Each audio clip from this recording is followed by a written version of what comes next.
Hi everyone, it's Shelby. I just wanted to make a quick video to fill you guys in on what has been going on.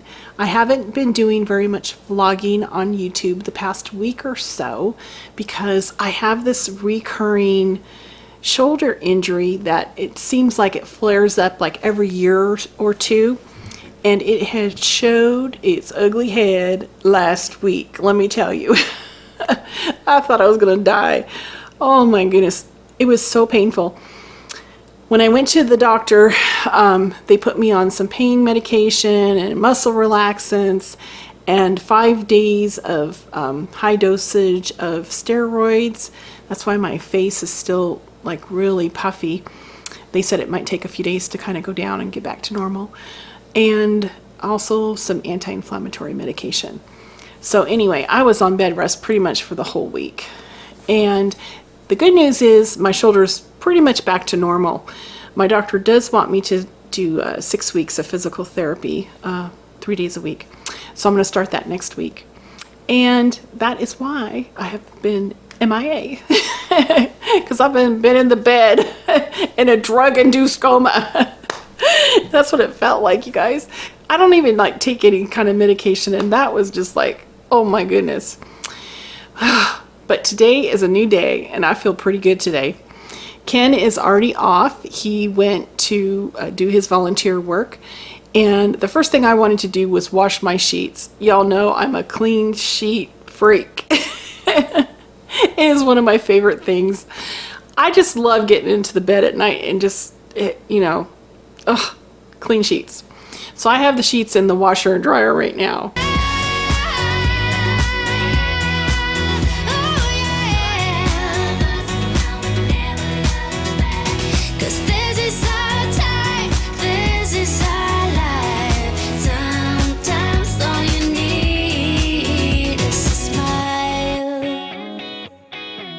To get by. I'll tell you what, if I was Oprah, you know how she has her list of favorite things and she gives all these wonderful gifts. Every year, at least one of those gifts for me would be a bottle of laundry detergent with a note that said, "Go wash your sheets, you'll thank me tomorrow." That's how much I love clean sheets. But anyway, let's see, what's been going on? Well, Jake and his crew, the company we hired to build the pond, they have been out here for about 3 different days, and they've gotten the pond as far as they can possibly get it this winter. They're going to have to come back at the end of spring, early summer. They want to evaluate the runoff to make sure there's no wet spots. Just kind of like just take another quick view of it before they bring the stonework in and finish the spillway. They have the spillway all graded. They moved all the dirt around. It's amazing what they did. And if they need to, they'll put some French drains in before they bring the rock in for the spillway, late spring, early summer. And then they'll do the final grading and get the grass seed in. And the pond will be done. It's pretty amazing. It's taken about a year. But I tell you what, I can't wait. And I did get some video for you guys. Little snips of video over the 3 days. So I'll go ahead and insert it here so you can see the progression of what they've gotten done. The guys are out here and they're doing some work on the pond. They have the excavator and the, what's that other thing called? Bulldozer. And they're going to try to make the pond 18 feet deep in some sections and just under an acre. So they were waiting for this cold snap to come in so they could safely work.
The guys came again today.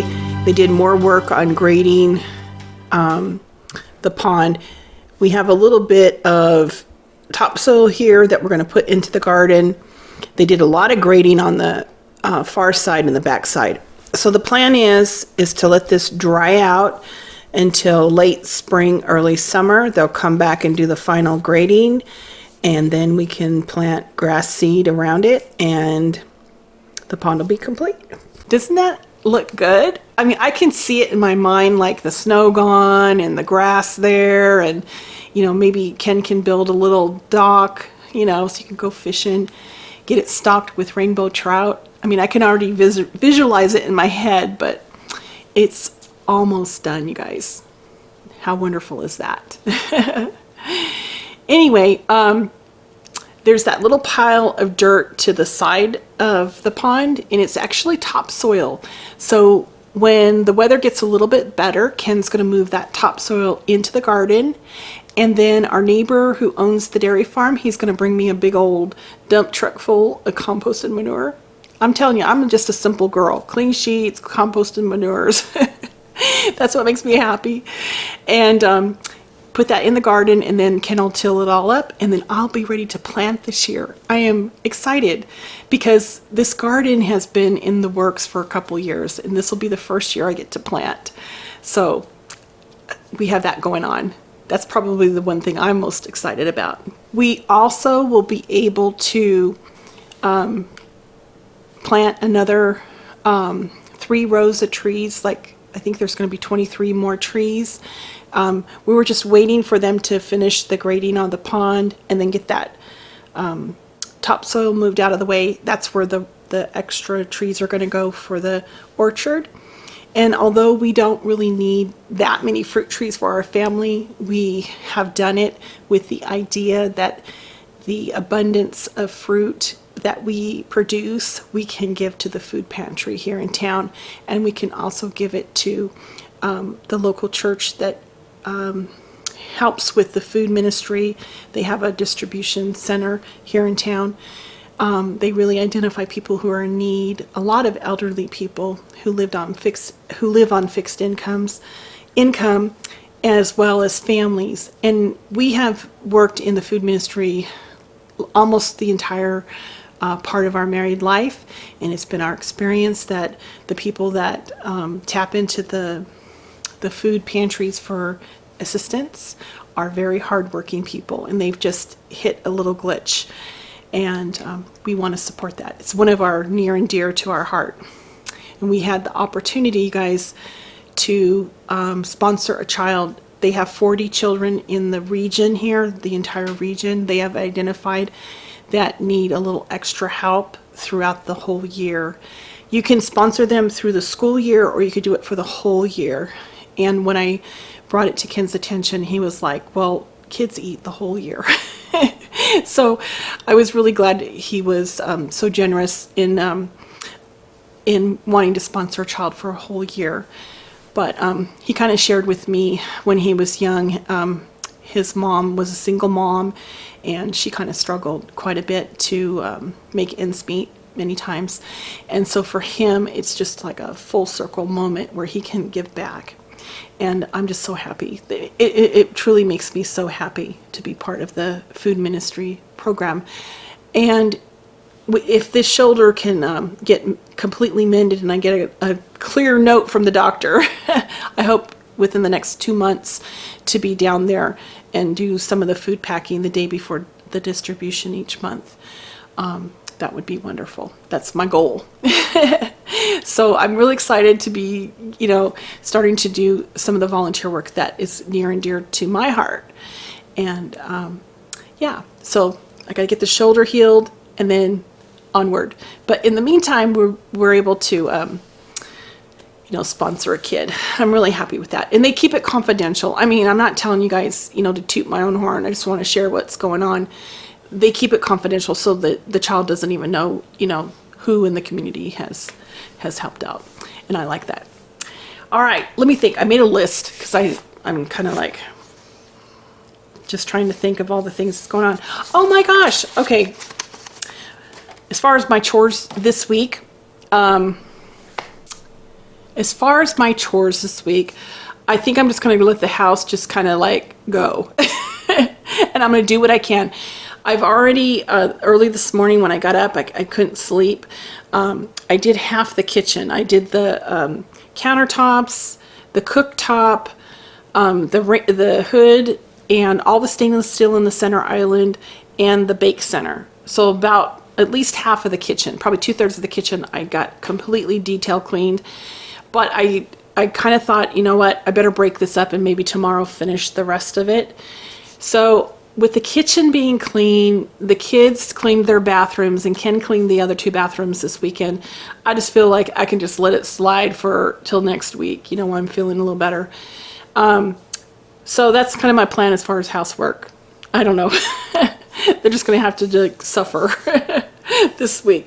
I don't want to overdo it and set myself back. Okay. Another thing that has been going on, you guys, I know it sounds crazy. Ken and I have wanted to work with our boys to set up a family business for them. And we've decided on an investment business where we purchase real estate and rent it, or hang on to it for a while, or flip it, or that kind of thing. Anyway, we bought our first home for this business, and we haven't even seen the house. How crazy is that? It was purchased at auction. We actually were looking at another home that we put a bid on, but we ended up not getting it. And then we saw this one on the list, and our oldest son was over in the area, so he drove by the house. He's a civil engineer with a construction management background, so he was able to look at it from that viewpoint and tell us the foundation is solid, all the structural things. So we had him kind of go through it and inspect it, because we only had 33 minutes to place the bid. So we bought this house sight unseen. I was so shocked that we won, and you guys are going to die when you know how much money we paid for it. I don't really like to talk about money too much, but this is like so extraordinary. I'm just sharing it with you guys. It was $14,125. Ken was just so shocked. It is like the absolute worst house. It is definitely a fixer-upper. Like, that is one of the reasons we bid on it, because we wanted our first house to be a total gut job where Ken and the kids could go in there and wire and plumb and learn how to do drywall and crown molding and put light fixtures in, or put can lighting in, refinish the floors, hang cabinets. We wanted a house that it was like they could do all the things that they might need to learn how to do on future houses.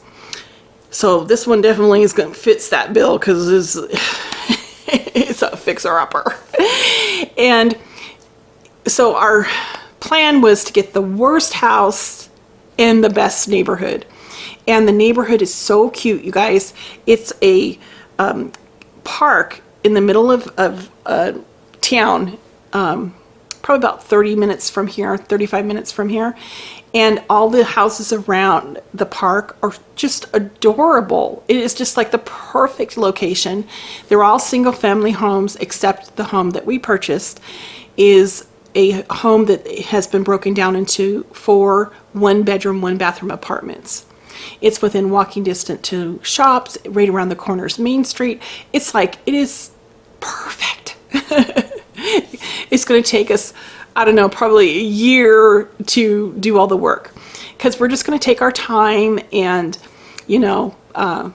just fix one thing at a time, prioritize and fix one thing at a time, and really learn. The kids want to learn. Ken wants to learn. Ken's pretty handy, and he knows how to do wiring, and he knows how to do plumbing. He's pretty good with roofs and stuff like that. He's pretty handy. And one of his good friends owns a construction company, who has already told him, I'll help you with whatever you need, So, yeah, pretty crazy, huh? Now, we did drive by the house after we won the bid, and I'll show you that footage, because we haven't seen the inside of the house even yet, because what happens is, through a bank-owned home, they have a company, and the company that we went through was based in Irvine, California. They kind of run the auction, and they take all the paperwork, they take your deposit, they package it all up and they send it to the bank. And then the bank gives its final approval that it accepts the offer. They send it back, and that's kind of where we're at right now.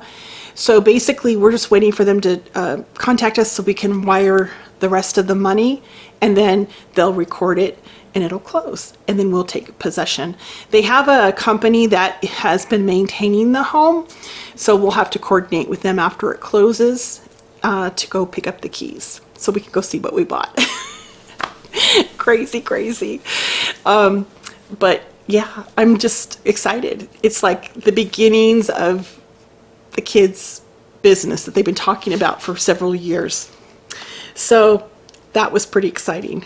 Anyway, let me put the footage that we did take. It is a fixer-upper. Like, put your rose-tinted glasses on and like look at the potential. Ken and I Arrived.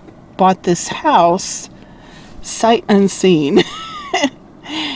And it's 4 apartments, 1 bedroom, 1 bath apartments. And we knew it needed a lot of work, but anyway, there it is. We just wanted to come by since we were over here and look at that staircase. It has the 4 electrical.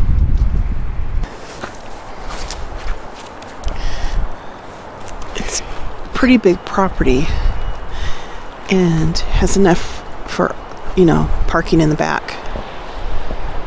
It is a project house. But I think it's going to be an adventure. Across the street is a park, so it's going to be really pretty. And it's a one-way street. I think we did pretty good. Even though the house is definitely a project house and needs a lot of work, it's going to be fun. So yes, they have their work cut out for them for sure. A lot of refinishing, and I just can't even imagine. So when we do get access to the interior of the property, I'll shoot a video for you guys because we don't even know what we bought yet. But I figure we did pretty good because the average house in that neighborhood is about $200,000. That's the price range that they seem like they go for. And it's just like the perfect location, just perfect location. You don't even need a car. You could walk to everything. And with the price that we got it for, $14,125, I just think it's crazy. Even the amount of money that we're going to put into it, we're have $45,000 earmarked for it for whatever we may need to do. And then it'll be like fixed up really nice. And the difference between, $65,000 and like $200,000 will be the equity that we'll have built. Even if it takes us a year to get the whole property done. So that's a lesson I wanted the boys to learn, to go in there and take a rough, home and put some love into it and realize the efforts of their work. So yes, that's what we've been doing in between nursing my shoulder. But anyway, you guys, I just want you guys to have a great week this week. Happy Monday, and hopefully tomorrow is another great day for me, and I'll try to get to vlogging and get back to normal. All right, thank you for watching, and I'll talk to you guys later.